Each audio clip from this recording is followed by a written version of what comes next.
Hello everyone, Radhe Radhe सभी को। मैं आ गई हूँ आज आप सबकी फेवरेट स्टोरी पॉकेट में आसमान का न्यू एपिसोड लेकर। आज का एपिसोड बहुत ही इंटरेस्टिंग होने वाला है फ्रेंड्स। तो वीडियो में एंड तक बने रहने के लिए वीडियो को लाइक करेगा, सब्सक्राइब करेगा और बेल आइकन को प्रेस करना ना भूलेगा।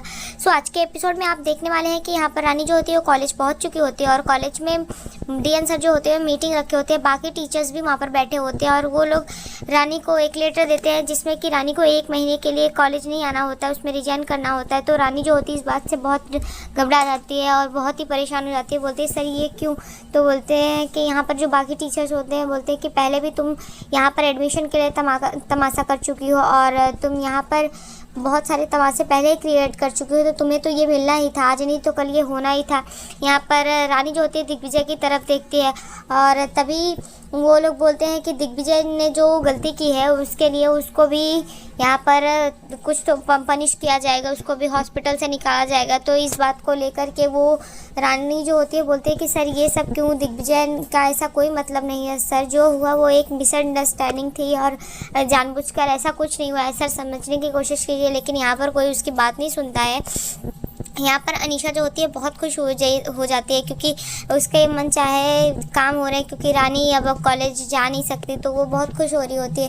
पर जब दिग्विजय की बारी आती है तब वो दिग्विजय के बारे में सोच करके बोलती है कि मैंने सिर्फ रानी के लिए किया था, अब ना चाहते हुए भी मुझे एक्शन लेना पड़ेगा। तो यहाँ पर जो डीएन सर होते हैं बोलते हैं कि तुम्हें भी अनीशा इनके लिए एक्शन लेना पड़ेगा और तुम्हें हॉस्पिटल से बात करनी होगी।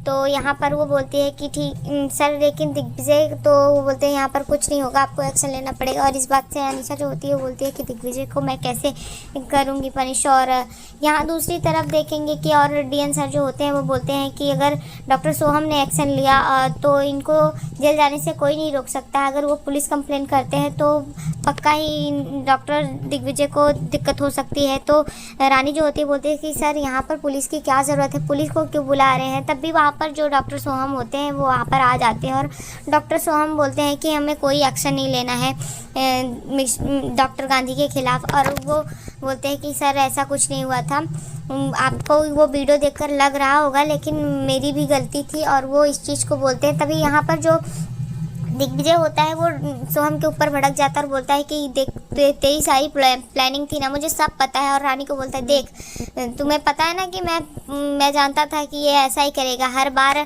ऐसे सब कुछ करके खुद तो सच्चा बन जाता है और मुझे फंसा देता है और मुझे हमेशा गलत साबित करने की कोशिश करता है।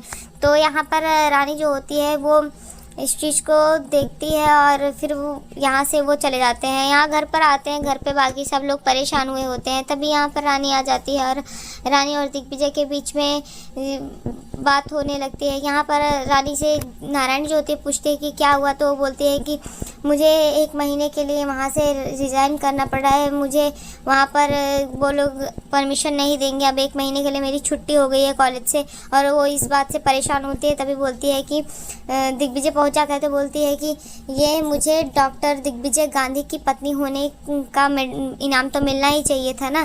तभी दिग्विजय बोलता है कि जब सारी अच्छी चीज़ें मैं करता हूँ वो तो तुम्हें याद नहीं है और आज मेरी वजह से तुम्हें निकाला क्या गया, तुमको तो वो बहुत जल्दी याद हो गया, तुम्हारी गलती है, सारी तुम्हारी गलती की वजह से ये सब हुआ है।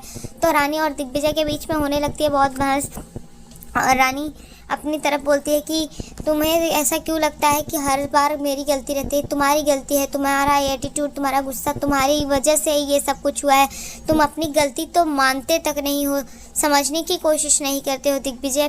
और तभी वो बोलता है कि सब तुम्हारी वजह से हुआ है, पता नहीं कौन सी घड़ी थी जब मैंने तुमसे शादी की। और बात बहुत बढ़ जाती है। यहाँ पर जो पिंकी होती है उसको बहुत अच्छा लगता है क्योंकि वो ये सब खबर तुरंत अनीशा को बताना चाहती है। तो यहाँ पर दिग्विजय और रानी के बीच में बहुत ज़्यादा प्रॉब्लम हो जाती है, उनकी बहस बढ़ती जाती है। तभी नारायण जो होती है बोलती है कि रानी तू ही चुप हो जा, तू सोच अपने होने वाले बच्चे के बारे में तो सोच, उसको गलत असर होगा। तो वो रानी जो होती है बोलती है कि देखो ना आंटी, इनकी वजह से ऐसा कुछ हुआ है। तो ये अपनी गलती मानने के बजाय यहाँ पर मुझसे बहस कर रहा है। तो यहाँ दिग्विजय जो होता है वो भी बोलता है कि ठीक है, तुझे मुझसे प्रॉब्लम है ना। तो बात बहुत ज़्यादा बढ़ जाती है। तो बोलता है कि ठीक है माँ, मेरा कमरा अलग कर दीजिए और मुझे गेस्ट रूम साफ़ करवा के वहाँ पर मेरा सारा सामान शिफ्ट कर दीजिए। उन दोनों की बात बहुत ज़्यादा बढ़ जाती है। यहाँ पर तभी बड़ी माँ जो होती हैं वो बोलती हैं कि दिग्विजय उसने ऐसा कुछ नहीं कहा है।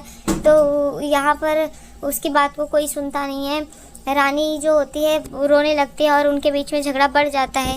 सो यहाँ दूसरी तरफ देखेंगे कि जो पिंकी होती है अनीशा के पास जाती है और अनीशा के पास जाकर के सारी खुशखबरी बताती है कि देखा अनीशा, तुमने जो आग लगाई थी ना वो बराबर लगी है और ऐसी लगी है कि यहाँ तक दिग्विजय ने अपना कमरा भी अलग कर लिया, अब तो रानी के साथ एक कमरे में भी नहीं है। तो इस बात से अनीशा बहुत खुश होती है। तो बोलती है ठीक है भाभी, पर एक प्रॉब्लम हो गई है कि मुझे ना चाहते हुए भी दिग्विजय को एक हफ्ते के लिए निकालना पड़ा है हॉस्पिटल से। तो बोलती है तेरा ये प्रॉब्लम भी मैंने सॉल्व कर दिया है। तो वो जाकर के बताती है कि मैंने ऐसे ही दिग्विजय के पास जाकर के बोला था कि तुम्हें 2 महीने के लिए निकाला जा रहा था, लेकिन अनीशा ने हाथ पांव जोड़ करके वहाँ पर तुम्हारे लिए इतनी रिक्वेस्ट करके 1 हफ्ते का ही मांगा है और तुम्हें वरना 1 महीने के लिए 2 महीने के लिए पूरा निकाल दिया जाता। तो दिग्विजय इस बात को समझता है।